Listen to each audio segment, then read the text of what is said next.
পুরো ট্রাইব্যুনালে তার উপস্থিতির কোনো একটা ভিডিও কোথাও তারা দেখাতে পারেনি। একটা ভিডিও তারা চ্যালেঞ্জ করেছিল, তাও সেটা হচ্ছে মুখচ্ছবি অস্পষ্ট, অর্থাৎ এই ভিডিওটা অনেক উপরে 25 সেকেন্ডের একটা ভিডিও, সেখানেও তার কোনো ছবি বা চেহারা কোনো কিছু বোঝা যায়নি।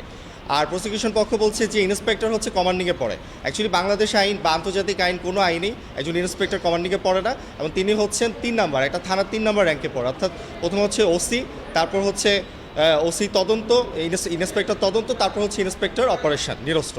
তার মানে উনি র্যাঙ্কে 3 নাম্বার পড়েন। আর ওনারা বলছিল যে জিডি কেন করেন নাই উনি। তো তখন আমরা জানি যে পুরো বাংলাদেশের থানাগুলো যেভাবে পোড়ানো হয়েছিল, এবং ঢাকা মেট্রোপলিটনে আমরা যদি যাই, ঢাকা মেট্রোপলিটন পুলিশের 51টা থানার মধ্যে 13টি থানায় পুড়ে দেওয়া হয়েছিল, যাত্রাবাড়ি।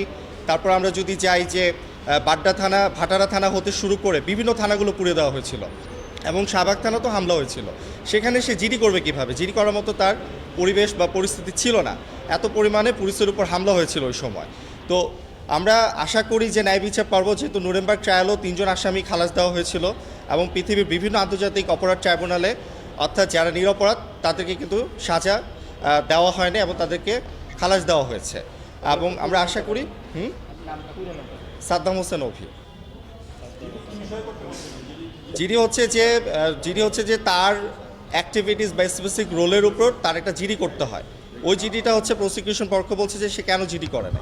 অ্যাকচুয়ালি জিডি করার মতো কোনো সিচুয়েশন ওই সময় ছিল না। প্রত্যেকটা থানা যেভাবে পোড়ানো হয়েছিল, 51টা থানার মধ্যে 13টা থানায় পুড়ে দেওয়া হয়েছিল, বিভিন্ন থানায় হামলা হয়েছিল। জি, সাদ্দাম হোসেন অভি।